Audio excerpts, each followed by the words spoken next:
How about that game from the Seahawks? A great divisional win, beating the 49ers for the first time in a while, and Geno looking like peak Russell Wilson with that fourth quarter last drive comeback to get the victory. Sorry, was that? Oh, you're here about the Kraken game. Well, about that. What's cracking, everybody, and welcome back to Kraken R&R, where the Kraken play their third second half of a back-to-back on a Sunday, their third weekend back-to-back so far this season, and for the third time in a row, they lose 2-0, this time to the New York Rangers, where, well, 2 times might be a coincidence, but 3 is a pattern. Now, I will say that of the 3 2-0 losses on the second half of a back-to-backs on Sunday, and really even of the 4 times the Kraken have gotten shut out so far this season, this was the game they played the best in. Honestly, they had enough good offensive opportunities that they probably deserved to get a goal or two. Just Jonathan Quick has been fantastic in net backing up for the Rangers so far this season, and he didn't slow down in this game. He's had a bit of a history for being good against the Kraken, at least in Seattle anyway, and well, yeah, he continued that tonight. So while it still is a disappointing loss, and getting shut out at home always sucks because you don't get the goal song, the goal horn, and all the extra fun that comes with it, the fans don't get to have that, at least one moment of joy in the night. It still was a loss of the ones the Kraken have had, and again, certainly of the shutouts the Kraken have had against them for so far this season, that I think you can take a lot of positives from. They did stay toe-to-toe and went back and forth with one of the best teams in the NHL all night long on the second half of a back-to-back against a Rangers team that was on a couple days rest. So at the very least, there still are some silver linings coming out of this game, and it doesn't feel like this game was indicative of the team falling into some of the, well, getting back to where they were on that road trip. Even if the result looks like something we would have seen on the road trip, the way they played this game looked a lot more like the team that we've seen on this homestand so far. With all that said, though, once again, it is the third back-to-back so far this season, all 3 of them happening to be on weekends. All 3 times, the second half of that back-to-back, the Kraken have gotten shut out on Sunday 2-0. And if that does turn out to be the start of some kind of pattern that we see throughout the rest of the season, well, I got some bad news there. The Kraken, just in weekend back-to-backs alone, have 4 more the rest of the year, and then have a few more back-to-backs on top of that in the middle of weeks. And with, by the way, just in case it does turn out to be a weekend back-to-back thing, all 4 of those weekend back-to-backs the Kraken have the rest of the season are all on the road, with the next one happening right before the Christmas break, finishing in Colorado on the 22nd. And with it being against the Avs, Grubauer's getting that start, which is also a troubling trend the Kraken have had, where Grubauer just cannot get any goal support whatsoever. And this is not an argument trying to say that Grubauer should be the starter or that Decord hasn't been better than him. Decord definitely has been the better goaltender between the two and should be the starter going forward. But Grubauer, it's just another argument for why wins and losses are a terrible stat for goaltenders. His win-loss record looks absolutely horrible. The Kraken have only won 1 of the 7 starts Grubauer has, but at the same time, he's gotten 13 goals of support in those 7 starts, and 6 of them came in the 1 win that he has in those 7 starts. Which does then mean that even if you include that one outlier of a start that Grubauer had where the Kraken actually scored 6 times with him in net, the team is still giving him less than 2 goals of support per start. And if you take that one game and put it to the side, the Kraken have scored just 7 times in his other 6 starts, including 3 times where they got shut out with Grubauer in net. 3 of the 4 times the Kraken have gotten shut out so far this season just happen to be Grubauer starts. And, say what you want about the guy, he can't play the forward positions and score for himself. It's just, well, I guess it's really nothing more than an unfortunate, unlucky for Grubauer trend that's been going on here early on this season. I don't really think there's that much that you can glean from it or any big lessons to take away from it. It's not really like there's anything Grubauer's doing to slow down the Kraken offense. Obviously, he's at the other end of the ice when the Kraken are trying to score goals. And yeah, Decord is better at playing the puck, but that only goes so far. It certainly isn't the difference between less than 2 goals of support and closer to 3 where Decord is. So yeah, it's just something they're going to have to figure out how to work through. Grubauer's still going to be getting a lot of starts. Even if Decord is the starter, Grubauer's still somewhere around that 1B territory. He'll get kind of 1 in every 3 or 4 starts, and certainly with the Kraken having a number of back-to-backs the rest of the season, he's going to be playing at least one of all of those games. So they're going to have to figure out how to score with him in net. I don't know. I guess all that is to say that, say what you will about Grubauer, and especially with how well Decourt has been playing early on this season, there are people saying some things. I think he's been giving the Kraken a chance to win just about every start he's had so far. The Kraken just aren't answering with giving themselves a chance to win at the other end of the ice. And again, and I'm just going to say this one last time because I know there are going to be people that are going to be, well, Decourt's the better goaltender. Yes, Decourt is the better goaltender. This isn't anything to take away from how Decourt has been playing. He is and should be the starter right now. And yes, Grubauer's contract is not one that you'd like to be paying, even a 1B type of goaltender. Honestly, I think it's really just more that Decourt has taken that spot rather than Grubauer has earned his way out of it. And ultimately, the point, I guess, here is that Grubauer's win-loss record is definitely not fair to how he's been playing so far this season in net. Now, as for how the Kraken play on the second half of back-to-backs, that I think holds a little bit more water as far as unfortunate trend in the early part of the season. Even with that said, as I already have said once so far, this was by far the best the Kraken have played in any one of their 3 second half of a back-to-back games this season. I think a lot more of it just had to do with running into a very hot goaltender in Jonathan Quick, who, for whatever reason, seems like he's just ageless in net. Obviously, being the backup and not having to play quite as frequently as he was while he was in LA probably helps that, and he's always, for whatever reason, seemed to play well against the Kraken, especially in Seattle. But yeah, 3 games of 2-0 losses on the second half of back-to-backs, even with them not really necessarily looking like a team playing on the second half of back-to-back in this game, is a bit of a worrying trend, especially with quite a few more of those this season. Now, as we get into the game with one other notable change in the lineup other than Grubauer and for Decourt, obviously with it being the second half of back-to-back and all that, Shane Wright is a healthy scratch in this one as Ben Myers gets his first start as a Kraken up from the AHL.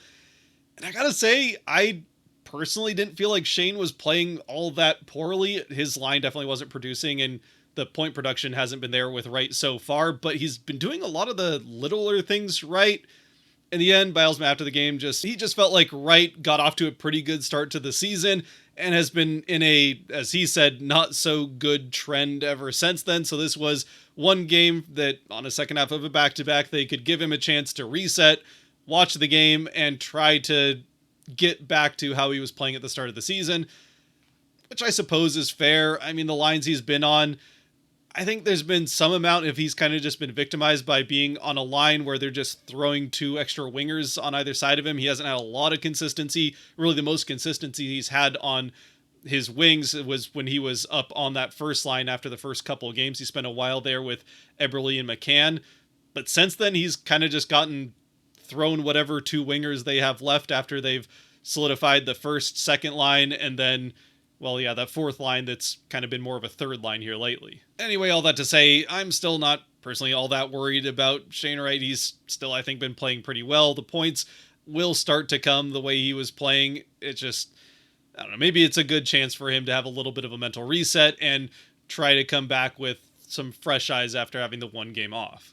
But anyway, that aside, as we do finally get into the game, there might have been a little bit of a concern of the Kraken falling back into a tired second half of a back-to-back type of play style that we saw in, well, certainly in Boston, but also in Dallas in the first couple of minutes, as it was pretty heavily Rangers opportunities for the first minute or 2 of the first period. Thankfully, though, that turned around pretty quick, and the entire first period is really back and forth, pretty entertaining hockey. This is something I said even by the halfway point of the second period, where it was still scoreless 0-0, that this was about as entertaining of a 0-0 game as you could see. It was up and down the ice, both teams having good chances at either end. Grubauer made 1 pretty outstanding save in the first period. The Rangers had a 2-on-1 rush where they get a cross-seam pass right across Grubauer's face, and he's able to lunge just in time to the far post to get his glove on it and snare it, not even allowing a rebound. So fantastic save there that absolutely robs a goal from the Rangers in the first. The Kraken kind of start to get some momentum late in the first. They got some very good late pressure, get the only power play for either team in the game late in the first with that pressure, aren't able to capitalize on it. In fact, well, unfortunately, especially with how the last 2 power plays of the game against the Islanders went, this is the 3rd straight power play where the best scoring chance of it came shorthanded for the opponent. Fortunately, Grubauer came up big on that one as well. We go to the second, where yeah, the Kraken kind of keep the momentum coming out of the gates, start the second period off strong. As we get into the middle of the period, the Rangers start to turn it back a little bit. Grubauer comes up with another good save on kind of the one big defensive mistake the Kraken had made to that point. They just completely lose Schneider on the backside as he dives in behind the entire Kraken defense. The pass gets to him, but Grubauer is the one player on the Kraken team that read it well. He's able to get across to make the save there, but unfortunately that would not be the only defensive mistake or lost player on the backside of a play that the Kraken would have in their defensive end of the period. As we get into the final minutes of the second with the score, while still waiting for someone to break the ice, it's Panarin who finds a wide open Lafreniere on the back step, and Lafreniere just kind of plants there with his skates and stick ready for a pass. Panarin banks it off into the back of the net, and it's 1-0 Rangers. Absolutely nothing Grubauer can do about it. Panarin just found the little gap, little alley right through the entire Kraken defense to get to that backside. With no one guarding him, it's an easy goal. Even still, though, putting out of your mind the result of the previous two Sunday second half of back-to-back games this season, there was no real reason to worry. The Kraken have come back in third periods from 1-goal deficits, even come back from 2-goal deficits a few times this season, and they'd been getting some pretty good chances at the other end of the ice. They'd already themselves been robbed a couple of times. Even just Jaden Schwartz by himself had been absolutely robbed a couple of times by Quick, so it certainly didn't feel over with the entire third period left.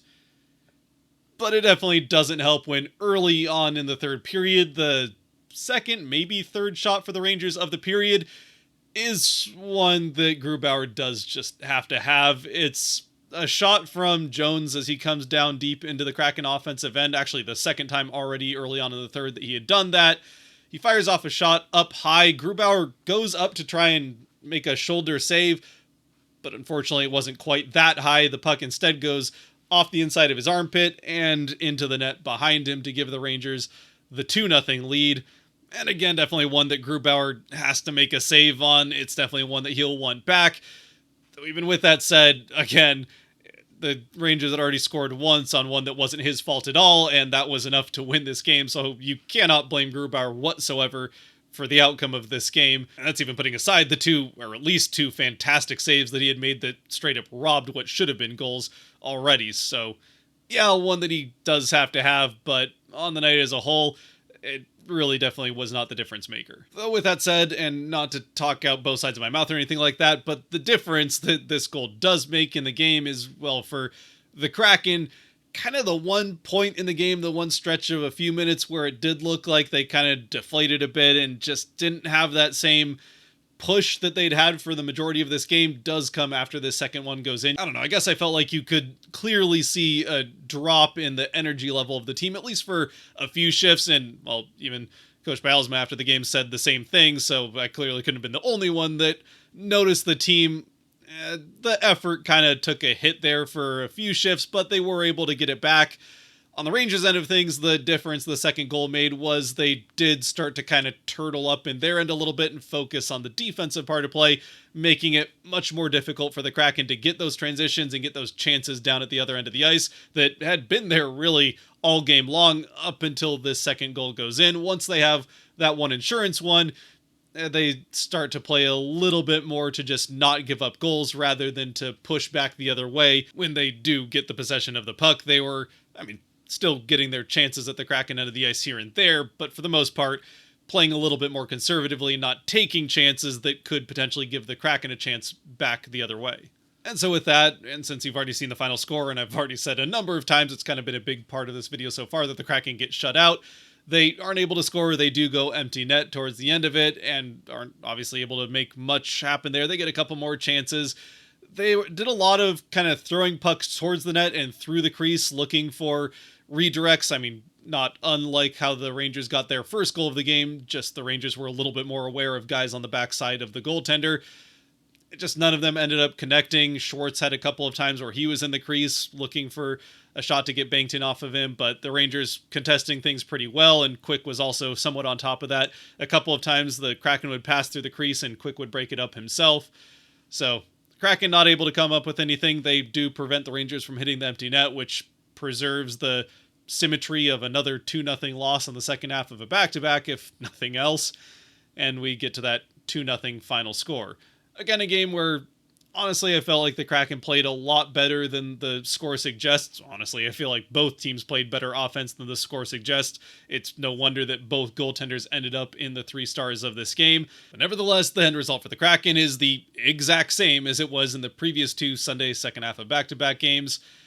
And it does end their 4-game winning streak and the chance at that perfect 6-0 homestand, which they'll still have a chance to come out with a very solid 5-1 record from if they can take care of business on Wednesday against a Nashville Predators team that you don't know what you're getting any given night. They just played a great game in Vancouver, so maybe they are turning things around again.